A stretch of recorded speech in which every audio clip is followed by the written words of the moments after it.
Hey Nerd Family, and welcome back to another video. Today we're going to be doing a 3-month update for Discovery Plus.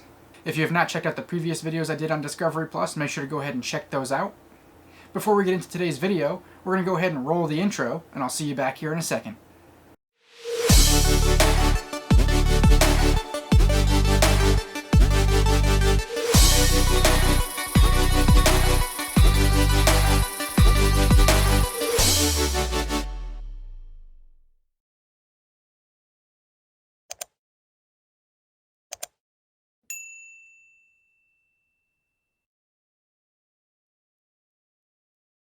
Alright guys, welcome back.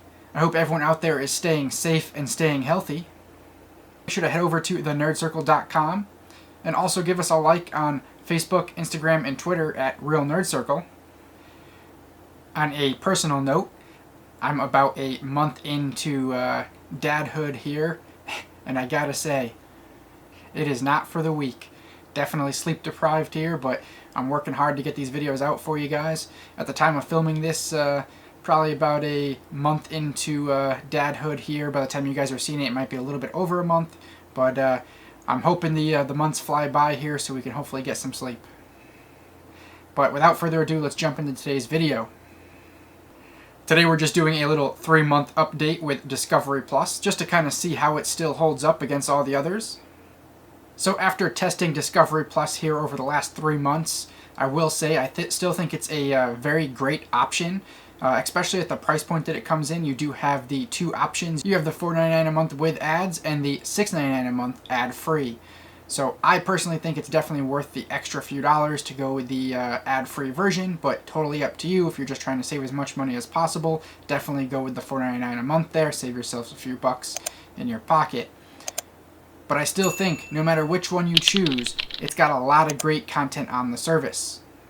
I have noticed a few changes. Don't know exactly when these changes came through, but I'm here to show you guys today some of those changes and see if we think they're for the better and or what we think of them. Now, I will tell you I have tested this across multiple devices, so just to name a few of those devices, I did test it on Android. I have not tested it on iPhone. I feel like it's going to be very similar on the iPhone platform. I do not have an Apple TV device to test it on just yet, so I didn't test it on Apple TV, but I have tested it on NVIDIA Shield, Fire TV, the TiVo Stream 4K, the new Chromecast with Google TV, as well as the Roku TV. Now I do have some other devices like the Fire Stick and the one of the Roku sticks as well. I didn't test it on those because I think it's going to be pretty similar to the other variants of those devices, but I tested it across all those different platforms, and it was the same thing on every platform, so that's definitely good to see that it's the same thing across all of them. So once you get used to one of them, you're going to know how to use it on all of them. Now there's of course still a few other platforms that I have not tested it on. I might test them going forward. Definitely if there's one you guys would like to see and I have that device, I'll make sure to test it. Just let me know down below. Without further ado, let's go ahead and jump in and I'll show you some of the new things that I've noticed. So, it's not a horrible thing, but one of the things that I do hope that they can improve in a future update is you have this continue watching section, which is great. I love that I can start a show and just pick it right back up on the continue watching. But there's a few shows that popped up in there, as you guys will see here coming soon, is that I haven't actually really started watching them. I jumped into them just to kind of test something that I'll show you guys here momentarily. And because I jumped into it even for a split second, it's now in my continue watching. And again, it's not horrible, but I'd like to be able to remove those from my continue watching since I'm really not watching them, and also because they're random episodes. So I'll show you an example. Restaurant Impossible, Season 18, Episode 11. It's just a random episode that I went into for a second, so now it shows continue watching, and across all the different platforms, I cannot find a way to remove it from my continue watching, so it's stuck there. Same thing here with Dinner Impossible. Season 9, Episode 2, same concept. Now, I'll show you the reason it did that is one of the other things that I wanted to show here. They have this new section here I don't, again, know when it actually came up here. I just noticed it the other day. We have New to Discovery Plus. Great section. I love that you can see all the new stuff because they have so much content on here. I want to be able to see what's new, and I think that it's awesome that they have that. The downfall with this section is that everything that you see here, it's all just individual episodes of shows, and they're all random episodes that could be, you know, plenty of seasons into the show. So I'll go to one of the ones I've already clicked on so it doesn't do this to me again.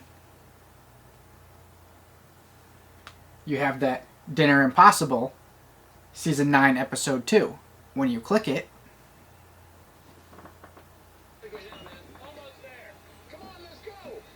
it lets you pause it, it lets you play it, you can fast forward, rewind.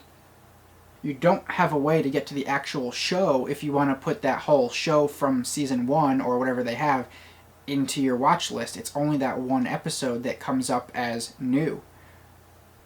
But that's just a little pet peeve of mine, that I want to be able to remove those shows from my watch list if I clicked on it by accident, or in this case, you know, I tested it and it has a random episode in there. So I'm sure I could probably go into the actual show, go to Season 1, start that episode, and maybe it'll kind of revert that back. I don't know, but that's just something that I think they can fix going forward. But definitely a great section to have. Now, the next thing I want to talk about, I think, is definitely moving in the right direction. I think one of the things that Discovery Plus falls short on is having live TV. I'm hoping in the future they can introduce some more live TV options, kind of like a guide maybe. I think if they have like channels that you can go to, even if it's just like, here's HGTV and what's on now, and here's Animal Planet and what's on now. It doesn't physically have to be a guide per se. The guide might be a bit cleaner, but if they just give you the different channels that they offer and just whatever is currently on that channel, you just tune into it, I think that'd be great. They don't have that just yet, but they do have something pretty cool that is similar to that aspect. So I'll show you guys now. They have the introducing Discovery Plus channels. And what they do is you have a couple different channels right now. So you have Fixer Upper, 90 Day Fiancé, House Hunters International, Deadly Women, Street Outlaws, Homicide Hunter, Say Yes to the Dress, Chopped and Flipped, Property Brothers Buying and Selling. And what those channels do is when you click into it, it's just all the episodes of those shows from start to finish, just constantly playing on a loop 24/7. I haven't tested it that in depth, but that's what they tell you when you click into it, is that it's all the episodes of those shows just playing non-stop. So if you go into it, I don't want to stay in it too long just to not get a copyright here, but when you go in, you see it's just going to go ahead and play that show, and that's all it does. And then you can back out of it. So pretty cool concept. If you want to be able to just kind of binge some of those shows, or maybe put it on in the background while you're doing stuff around the house, I think that's pretty cool. But I am hopefully looking forward to maybe them having some kind of guide, or, you know, channels where you can see what's live on those different channels going forward. I do think that that would make this one of the top performing budget streaming services. But it's still a great streaming service. We're only 3 months in. I definitely think they have a lot more room to improve and a lot more things that we're going to see. But it's great to see that it works on a lot of platforms, comes in at a really great price point, gives you the option if you want ads or no ads without hiking the price up too much. And I just think it just does everything very well. So I definitely do give it a thumbs up here. I'm going to continue to keep an eye on it to see if there's anything else that I see that improves. And of course, if there's something substantial, I'll make sure to make another video on it. So time will tell. You know, when this thing gets a year old, maybe it's going to be the top dog. We'll see how it goes as all these other streaming platforms kind of fight head to head in the streaming wars here. We'll see what Streaming 2021 brings us into 2022. But I'll definitely keep an eye on things here. Of course, if there's anything I forgot to mention, I'll leave it in the description down below. If there's anything you guys noticed that I forgot to mention, or just have any questions, comments, or concerns, make sure to leave it in the comment section down below. Now, you guys can still currently get a free month of Discovery Plus by just going to their website, discoveryplus.com. Also, if you have Verizon, On some of the unlimited plans, they are offering either 6 months or 1 year for free, so definitely a great option if you have Verizon or are thinking of going to Verizon. And there are some other promos that I've seen out there, so definitely make sure to search it up and see what you can find. But definitely hop on the free trial at the bare minimum and give it a shot. Let me know down below, out of the budget streaming services, would this one be your choice? If you haven't already, make sure to head over to thenerdcircle.com. Also, make sure to like us on Facebook, Instagram, and Twitter at Real Nerd Circle. Alright guys, if you enjoyed this video as much as I enjoyed making it, please give it a big thumbs up. Please make sure to share this video across any social media platform that you like. If you haven't already, go ahead and hit that subscribe button. Make sure to ring the bell so you get notified of any new videos to come out. You can also follow the links on the screen to the older videos. And until next time guys, stay nerdy.